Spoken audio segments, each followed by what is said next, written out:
What is heat energy? Heat is the transfer of energy from a high temperature body to a low temperature one. It is also described as energy in transit since it only occurs when there is a difference in temperature between two systems. But how does heat differ from temperature? Temperature is commonly described as the hotness or coldness of an object. Technically, it is defined as the average kinetic energy of the molecules in a system. What does this mean? Consider a pan filled with water at room temperature. Initially, the water molecules move slowly, but as the water is heated on a stove, some of the water molecules gain kinetic energy and move faster. These faster moving molecules collide with other slow moving water molecules and transfer some of their kinetic energy in the process. The process continues until the water reaches thermal equilibrium. This time, the average kinetic energy of the water in the bowl is now higher than when it is still at room temperature. The process of transferring energy from one molecule to another holds true for all kinds of matter. Solids are tightly packed, thus their particles only vibrate in their own places. Liquids vibrate and slide past each other due to sliding smaller distances between the molecules. On the other hand, gases move freely in a random motion, mainly because of the significantly larger spaces between each molecule. SI unit of heat. SI unit of heat is joule and can also be measured in calories. Both units are related as 1 cal equals to 4.186 joules.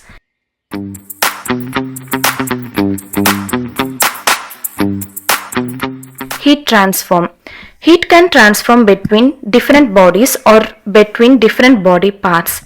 The study of methods and processes for transforming thermal energy is referred as heat transform. For heat to travel between two bodies, there must be a temperature differential. These bodies must be at two different temperatures, one higher than the other, in order for heat be transferred from one to another. Processes of heat transfer are conduction, convection, radiation. First one, conduction. It is a mode which requires a material medium for the transfer of heat. The material medium is called a body and this could be a solid or a liquid or a gas. In solids, if the temperature of a certain portion of the body is increased by transfer of heat, then it means the internal energy of that portion of body has increased. The molecules which are present at that location of body vibrate to and fro, and in the process they will interact and collide with neighboring molecules, thus transforming energy in the process. The solids also contain free electrons. These free electrons are also responsible for conduction of heat as they move from their location to elsewhere, get diffused and collide with other free electrons. The distance between the molecules in liquids and gases is larger as compared to solids. For conduction to happen, the activity of molecules in liquids and gases is such that they don't move very far from their initial positions. Due to the large distances between molecules, the extent of conduction is relatively small as compared to solids. The rate of heat conduction through a medium depends on the geometry of the body, temperature differential within the body and the type of material medium itself. Second one, convection. This mode also requires a material medium for heat transfer. It results due to the bulk movement of the molecules of the medium from one part of body to other part due to existence of a temperature difference between those two portions of the body. Convection occurs in fluids. Whenever convection takes place, there is always a solid object or a solid surface in contact with the fluid or immersed in the fluid. The solid object usually transfers heat and causes the fluid to move. When there is no bulk motion in fluid, the heat transfer occurs by mode of conduction. For convection to happen, there should be an appreciable bulk motion in the fluid.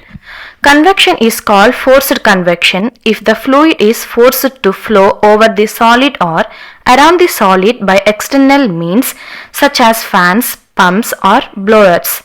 Convection is called natural convection or free convection if the fluid motion is caused by buoyancy forces that are induced by density differences due to variation of temperature in the fluid. Next one, third one, radiation. It is the only mode of heat transfer which does not require a material medium. Radiation is an energy emitted by matter in form of electromagnetic waves. Thermal radiation is a form of radiation emitted by the body due to the temperature of the body. Since electromagnetic waves travel at the speed of light, this mode of heat transfer is the fastest as compared to the other modes, conduction and convection. All the objects which are above absolute zero in temperature emit thermal radiation. Thermal radiation is a volumetric phenomenon, but for objects which are opaque to thermal radiation, it can be considered a surface phenomenon because the radiation emitting in the interior of such objects never reach the surface. The surface emits thermal radiation at maximum rate and it is called a black body.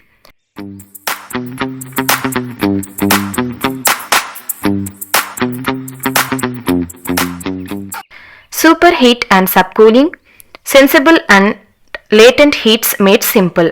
By Noam Christopherson. The purpose of this article is to provide a simple explanation of these terms for those who desire a concise understanding as well as a review for those who understand terms but want to review them. An understanding of these terms and the concepts related to them is essential to understanding the air conditioning and refrigerant cycle as well as being necessary to troubleshooting cycle problems. Let us know about superheat. Most materials can exist in three forms: solids, liquids and gases. Water is a common example. Water can exist as a solid, a liquid or a gas or vapor. Only a gas or vapor can be superheated. Let's use water as an example as we explain these terms. Water at sea level boils at 212 degrees Fahrenheit. When heated to 212 degrees Fahrenheit, the molecules which make up water are moving at high enough speed that they overcome the air pressure above the water. As additional heat is added to liquid water at 212 degrees, the water begins to boil. As the water boils, it is changing state from a liquid to a gas. In the addition, during the boiling process, the temperature remains the same. There is no change in temperature during a change of state. This phenomenon is true for all substances as they change state no matter how much heat is added. As long as the water is still boiling and not at all the water has completely changed to gas, the temperature remains at 212 degrees Fahrenheit. This means that a thermometer placed in boiling water will remain at 212 degrees throughout the boiling process even though heat is added to cause the water to boil. This heat of boiling is called latent heat. The word latent is a Latin word for hidden. The heat added to the water is hidden from the thermometer since the temperature remains unchanged during the boiling process. After all the water has changed to a gas or vapor, then the addition of still more heat to the vaporized water or steam will cause the temperature of the steam to increase above its boiling temperature of 212 degrees. Any increase in temperature of the steam above its boiling point is called superheat. Steam at 213 degrees Fahrenheit is superheated by 1 degree F. Superheat is then any temperature of a gas above the boiling point for that liquid. When a refrigerant liquid boils at a low temperature of 40 degrees in a cooling coil and then the refrigerant gas increases in temperature, superheat has been added. If this refrigerant changed from a liquid to a gas or vapor at 40 degrees and then the refrigerant vapor increased in temperature to 15 degrees Fahrenheit, then it has been superheated by 10 degrees. We commonly think of boiling as always being accomplished by a liquid when it is hot. This is because we are familiar with boiling water. However, air conditioning and refrigeration systems use liquids with much lower boiling points. If a liquid refrigerant boils at minus 10 degrees and is then warmed up to 0 degrees, it is then a superheated gas containing 10 degrees of superheat. Heating that same refrigerant gas to plus 10 degrees means that it now has been superheated by 20 degrees. Lowering the pressure over a liquid lowers the boiling point. There is a less pressure above the liquid to overcome. That is why water at the top of a mountain may boil at 190 degrees rather than at 212 degrees Fahrenheit. By controlling the pressure over a liquid, we can control the boiling temperature. That is why a service technician monitors the pressures in an air conditioning system. The technician is actually monitoring the pressures and temperatures where the refrigerant is changing state. Let us know about saturation. Saturation is simply the term used to describe the point where a change of state in a substance is taking place. For water at sea level, the boiling temperature is 212 degrees Fahrenheit. Therefore, we say the saturation is 212 degrees. As soon as the temperature of the steam is heated above its saturation temperature, it has been superheated. Refrigerant that has boiled at 40 degrees has a saturation temperature of 40 degrees. If the refrigerated vapor is heated to 41 degrees, it is no longer saturated. It is then superheated by 1 degree. Remember, only a gas or vapor can be superheated. Superheat is any temperature of a gas or vapor above its saturation temperature. Next one, subcooling. Subcooling is now easy to understand. Only liquids and solids can be subcooled. Subcooling is any temperature of a liquid or solid below its saturation temperature. Let's use water as an example again. Let us see the example. Liquid water at sea level has a saturation temperature of 212 degrees Fahrenheit. If we were to add heat to the saturated water, it would be first boil away with no change in temperature and then become superheated if still more heat were added to the vapor after it had all turned to a vapor. Instead of boiling our 212 degree water by adding heat, we shall remove heat from the 212 degree water. As heat is removed from the liquid, water its temperature will drop below its boiling temperature. Water at 212 degrees has been subcooled by 1 degree Fahrenheit. If the temperature of the water is decreased to 180 degrees, the water has been subcooled from 212 degrees to 180 degrees. That is, it has been subcooled by 32 degrees. When you drink 180 degree coffee, you are drinking a subcooled liquid. Let us know about sensible heat and latent heat. Sensible heat is heat that can be measured by a thermometer. Any time heat is added or removed from a substance and a temperature change occurs, a sensible heat change has taken place. Since both superheat and subcooling are changes in temperatures, they are both sensible heat processes. When an air conditioning system cools, air sensible heat has been removed. In fact, since the air is a gas or vapor and is heated far above its boiling point, it is superheated air. Yes, you are breathing superheated air as the air is hundreds of degrees above the temperature at which the gases which make up air would condense back into liquid form. Superheated does not necessarily mean hot and subcooled does not necessarily mean cold. Superheat and subcooling are determined by the boiling temperature of the substance, and unlike water, many substances have low boiling temperatures. Recalling that latent heat is the heat which is added to a liquid to cause it to change from a liquid to gas without a change in temperature. Let's go to the next step. When a gas or vapor is above its boiling point, it is said to be superheated. Cooling the gas removes its superheat. When all the superheat is removed from a gas, the gas will condense back into a liquid.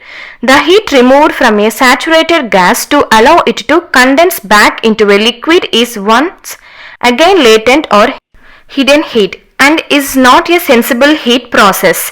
That is, during the process of changing from a gas to a liquid, it occurs at a constant temperature. Therefore, a thermometer will not detect any temperature change. This is latent heat. Air contains water vapor or moisture. Humid air is not comfortable. Too much humidity in air is uncomfortable. As air containing too much moisture passes over a properly designed, installed and operating air conditioning system. The air is cooled by the air conditioning coil located at the indoor blower section. If the air containing the moisture is cooled to the condensing temperature of the moisture in the air, some of the moisture will condense and deposit on the coil and fins of the cooling coil. Since the water vapor is changing from a gas or vapor to a liquid, this is a latent heat process. The condensed water should run off the coil and be drained away. A properly operating air conditioning system both cools and dehumidifies the air. For example, given a 3-tone residential air conditioning system, a percentage of the total capacity of the system is utilized to cool the air, while the remaining percentage of the total capacity is used to dehumidify the air. Properly controlling both the temperature and the humidity will provide the optimum control for the occupants. Let us know about the measuring heat. Latent heat cannot be directly measured as we can sensible heat. In order to properly adjust, troubleshoot and repair air conditioning equipment, it is necessary that we understand heat and how to measure heat. Superheat and subcooling are both sensible heats and therefore can be measured with a thermometer. Superheat and subcooling are also temperature differentials. That is, each is a number of degree as gas or liquid are above or below their saturation temperatures. It is essential that a service technician be able to accurately measure these differentials and diagnose system operation from them. A high quality accurate electronic thermometer capable of measuring temperature differentials is almost an essential tool for the technician and highly useful to the interested homeowner. An example of such an instrument is HVaC dual channel model TH3000 digital thermometer with data hold and max hold functions.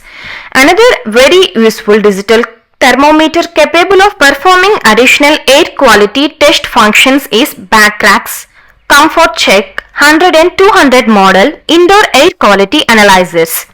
Essential for anyone interested in investigating or monitoring indoor air quality. Conclusion. In an effort to keep this article as short as possible yet informative, a great deal of related material and concepts have not been addressed. Future articles will address these topics, including the important issues related to indoor air quality concepts and how to rectify them.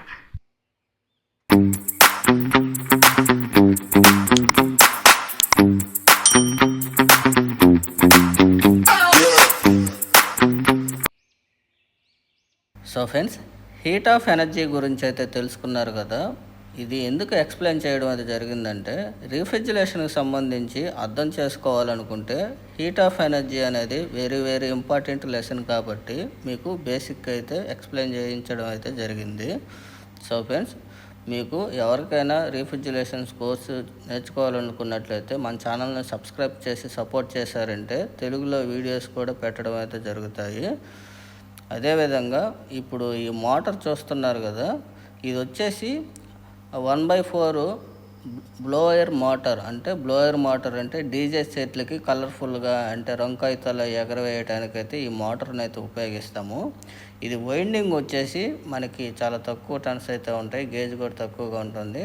ఇది ఇటువంటి కొత్త మోటార్లే మనకి 2 కూడా కాలిపోయి రావడం అయితే జరిగింది. దానికోసం ఏంటంటే పాత డేటా తీసేసి మనం కొత్త డేటా అంటే ఒక గేజ్ ఎక్స్ట్రా వేసి నెంబర్ ఆఫ్ టన్స్ అనేటివి కూడా ఎక్కువ వేసి చేయడం అయితే జరుగుతుంది. మీకు పోస్ట్లో చూపించాను కదా, దాని డేటా అనేది మనకి వెయిట్ కూడా వైర్ వెయిట్ కూడా ఎక్కువైతే వస్తుంది. ఇది స్లాట్స్ చూసుకున్నట్లయితే చాలా ఫ్రీగా ఉండడం వల్ల మనం ఎక్స్ట్రా గేజ్ అయితే అంటే రన్నింగ్ వచ్చేసి 29 ఉంది, స్టార్టింగ్ 30 ఉంది. మనం రన్నింగ్ వచ్చేసి 28, స్టార్టింగ్ 29 వేసాము. ఒక గేజ్ అయితే పెంచాము రెండింటికి. అదేవిధంగా టన్స్ కూడా పెంచాము. దానివల్ల వైర్ వెయిట్ అయితే పెరగడం అయితే జరిగింది. దానివల్ల ఎందుకు గేజ్ పెంచేసామంటే మనకి స్లాట్స్ అనేవి చాలా లూజ్గా ఉండే, మనకి వైర్ ఎక్కువ వేసినా మనకి చాలా గ్యాప్ అయితే ఉంటుంది కాబట్టి వైర్ టన్స్ అయితే ఎక్కువ వేసి గేజ్ కూడా పెంచేసి వేయడం అయితే జరిగింది. ఈ కొత్త మోటార్లు కాలిపోయాయి కాబట్టి ఎక్కువగా ఎందుకు కాలిపోతాయంటే జనరేటర్స్ అనేటివి కొద్దిగా లోడ్ తక్కువ ఉన్నప్పుడు వోల్టేజ్ అనేది ఇంక్రీజ్ అవుతూ ఉంటాయి కాబట్టి కాలిపోయే అవకాశాలు ఉంటాయి. అంతేకాకుండా డీజే బండ్లకి తెలియని వాళ్ళు ఏంటంటే మోటార్ తిరగకముందే వంకాయతాలు వేసేస్తూ ఉంటారు. అప్పుడు ఈ మోటార్లు ఏంటంటే స్లో పికప్ ఉంటాయి, అంటే స్టార్టింగ్ హై స్పీడ్గా టక్కన ఎత్తుకోవు, నిదానంగా ఎత్తుకొని హై స్పీడ్కి వస్తాయి. అటువంటప్పుడు కాగితాలు కానీ లోపలే స్టార్టింగ్ ముందే ఇరుక్కొని కానీ ఉన్నట్లయితే ఇది తిప్పలేక ఓవర్ హీట్ అయ్యి కూడా కాలిపోతూ ఉంటాయి. ఈ మోటార్ ఫిట్ చేయడం అయితే జరుగుతుంది. వార్నిష్ వేసి ఆరబెట్టేసాము, ఇప్పుడు ఫిట్ చేసేస్తున్నాము. దీనికి కెపాసిటర్ నెంబర్ వచ్చేసరికి 3.15 MF అయితే ఇచ్చున్నారు. మనకి ఇది 4 దాకా కూడా వేసుకోవచ్చు, ఎందుకంటే మనకి వైండింగ్ గేజ్ అనేది పెంచున్నాము. అదేవిధంగా నెంబర్ ఆఫ్ టన్స్ పెరుగున్నాయి కాబట్టి 4 వేసినా సరిపోతుంది. కాకపోతే కెపాసిటర్ బాగుంది కాబట్టి ఇదే వేసి అయితే మనం ఫిట్ చేయడం అయితే జరుగుతుంది.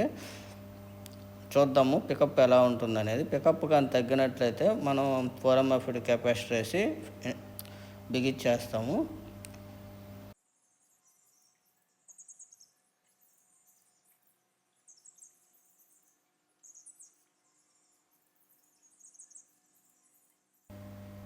సిరీస్లో అయితే ఒకసారి చెక్ చేస్తున్నాను బాడీకి ఏమైనా వస్తుందా లేదా అన్నది. మనకి బాడీకి కానీ వస్తున్నట్లయితే ఏడైనా తగులుతున్న బాడీకి వస్తూ ఉంటుంది, చూసుకోవాలి. మనం ఇప్పుడు రొటేషన్ అనేది చూసుకోవాలి, మనకి గాలి త్రో అనేది వస్తుందో లేదా అనేది చూసుకున్న తర్వాత డైరెక్ట్ పెట్టి అయితే చెక్ చేసుకోవచ్చు. ఒకసారి డైరెక్ట్గా అయితే పెట్టి అయితే చూపిస్తాను.